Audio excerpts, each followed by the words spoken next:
শুরু করছেন, এইটা যদি আপনি জিততে না পারেন তাহলে আপনার কপালে দুঃখ আছে।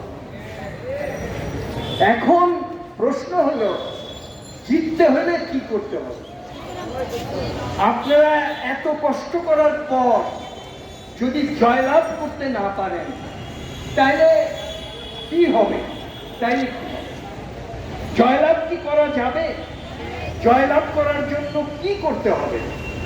এইটা যারা সচেতন তাদের বিশ্বাস আছে। আমি একজনকে দেখতেছি হাত উঁচু করে বলতেছে জয়লাভ করা যাবে, জয়লাভ করা যাবে। কিন্তু সমস্ত জিনিসটা ঠিক মতো বিবেচনা না করলে, প্রস্তুতি না নিলে জয়লাভ কিন্তু করতে পারবেন না। কি সেই প্রস্তুতি? সেইটা আমি সামান্য দু একটা কথা আপনাদের বলব। এই সমাজটা অসমান, সবাই এক সমান শক্তি রাখে না। কেউ 6 ফুট লম্বা, কেউ 3 ফুট লম্বা, অনেক উপরে কলা ঝুলে আছে, সেই কলা খাইতে হবে। সরকার একটা আছে, রেফারি একটা আছে যে খেলা দেখে, খেলা পরিচালনা করে, সে বলে দিছে তুমিও কলা খাইতে পারো, ও কলা খাইতে পারে, 3 ফুটও কলা খাইতে পারে, 6 ফুটও কলা খাইতে পারে, তোমরা প্রতিযোগিতা করো কইরা কলা খাও। এখন প্রতিযোগিতা করতে গিয়ে দেখা যাচ্ছে 6 ফুট খুব সহজেই কলা খায়, কারণ তার হাতে পুলিশ আছে, তার হাতে ইন্ডাস্ট্রি আছে, তার হাতে সংগঠন আছে, তার হাতে শক্তি আছে, তার হাতে অর্থ আছে। সুতরাং সে চাইলেই কলাটা খাইতে পারে। আর 3 ফুট খালি লাফায়, খালি লাফায়। একবার লাফায় পাইল না, দ্বিতীয়বার লাফাইলো পাইল না, তৃতীয়বার লাফাইলো পাইল না। যখন চতুর্থবার লাফায় না পায় তখন সে কি বলে? তখন সে বলে যে আচ্ছা আমার আত্মীয় স্বজনের কাছে যায়, তারা যদি কিছু ধার দেয় তাইলে বাঁচব। আত্মীয় স্বজনের কাছে গিয়ে যখন পায় না, কারণ গরিবের আত্মীয় তো গরিবই হয়, যখন পায় না তখন কি বলে? তখন বলে আমার কপাল, হয় আল্লাহর কাছে যাব, আল্লাহ একদিন শেষ বিচারটা। এখন এই সংগ্রামটার পরিণতি কি তাই হবে? আপনারা কি 1 মাস পরে বলবেন কিছুই পাইলাম না, আল্লাহর কাছে দিয়ে রাখলাম বিচার, খাইয়া গেলাম? আমি আপনাদেরকে বলি না, অন্য পথ একটা, অন্য পথটা হলো ও যে 6 ফুট, আপনিও 6 ফুট হইতে পারেন। কেমনে 6 ফুট হইতে পারেন? আরেকটা শ্রমিকের ধারে যদি আপনি দাঁড়াইতে পারেন, আপনার ধারে যদি আরেকটা শ্রমিক দাঁড়ায় যায়, তাইলে আপনি ওর সমান হয়ে যাবেন। তখন আপনি দুইজনের মধ্যে লড়াই করতে পারবেন।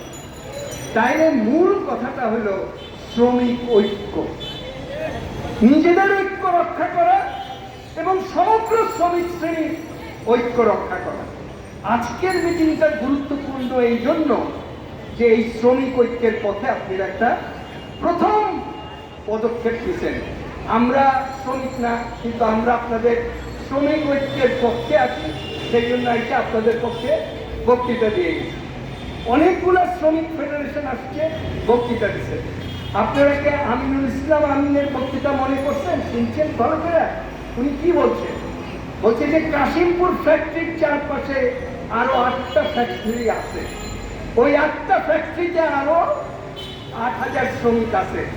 চিন্তা করে দেখেন, যদি এই 8000 শ্রমিক একসঙ্গে বলে যে এই আমার বন্ধু, এই ড্যানিশ নেটওয়ার্ক, এই বন্ধু শ্রমিকদের পাওনা না মিটলে আমিও কাজ করব, যদি এরকম বুদ্ধি নিয়ে এসে দাঁড়ায়, যেমন এক সময় দাঁড়াইছিল নারায়ণগঞ্জে সমস্ত শ্রমিকরা, এবং যেমন ওইটা দাঁড়াইছিল বলেই তখন মজুরি আপনার একটু বাড়ছিল। আবার যেমন এইবার 4টা শ্রমিক প্রাণ দিছিল জয়দেবপুরে, না দিলে কিন্তু আপনার এই 12,500 টাকা অব্দি পাইতেন না। সুতরাং শিক্ষাটা হলো এটা যে সমগ্র শ্রমিক শ্রেণীর ঐক্যবদ্ধ আন্দোলন আমাদের গড়ে তুলতে হবে। রুহুল আমিন কি করতে পারে? রুহুল আমিন আপনাদের একদিন দুদিন খাওয়াতে পারে। রুহুল আমিন কি করতে পারে? একদিন দুদিন গিয়ে ওই শ্রম দপ্তরের সামনে চুলা জ্বালায়া খিচুড়ি বানায় আপনাদের খাওয়াইতে পারে। তারপরে কিছুদিন পর তো আপনার পেটে ভোক আসবে, আপনি আর খাওয়াইতে পারবেন না, কারণ ওর কাছে কত টাকা আছে। এখন মালিক পক্ষই তো জানে, মালিক পক্ষ তাই আপনার সঙ্গে এই ইঁদুর আর বিড়াল যেরকম খেলে ওইরকম খেলতেছে। বলতেছে আচ্ছা 10 তারিখে চুক্তি করলাম, 25 তারিখে চুক্তি করব, আবার 25 তারিখে গেলে বললো আচ্ছা আরো 1 সপ্তাহ পরে। এবং ও পরীক্ষা করবে যে আপনি ক্ষুধার জ্বালায় কবে সংগ্রামে ইস্তফা দিয়ে দেশের বাড়ি চলে, এই অপেক্ষায় সে আছে। সেই জন্য বেশি সময় দেওয়া যাবে না, অল্প সময়ের মধ্যে একটা ফয়সালা করতে হবে। আর ফয়সালার জন্য তীব্র ঐক্যবদ্ধ সংগ্রাম করতে হবে। আর আপনারা যদি সংগ্রাম করবেন এরকম সিগন্যাল বা এরকম একটা বার্তা দিতে পারেন কচি ভাইয়ের কাছে, কচি ভাই মানে এইবার যে বিজিএম নতুন লোক নির্বাচন হয়েছে, সে কিন্তু রুহুলকে রাত্রে ফোন করে বলে আসো আমার বাসায় আসো, কথা বলো, দেখি কি করা যায়। কিন্তু রুহুল ঠিক থাকতে হবে। রুহুল যদি আবার বিক্রি হয়ে যায় তাইলে হবে, আপনাদের ঠিক থাকতে হবে। আর যেই শ্রমিক নেতারা এসে এখানে প্রমিস করে গেল, প্রতিশ্রুতি দিয়ে গেল যে তারা এই আন্দোলনে আছে, তাদেরও ঠিক থাকতে হবে। তাইলেই এই সংগ্রামে আপনারা বিজয় অর্জন করবেন।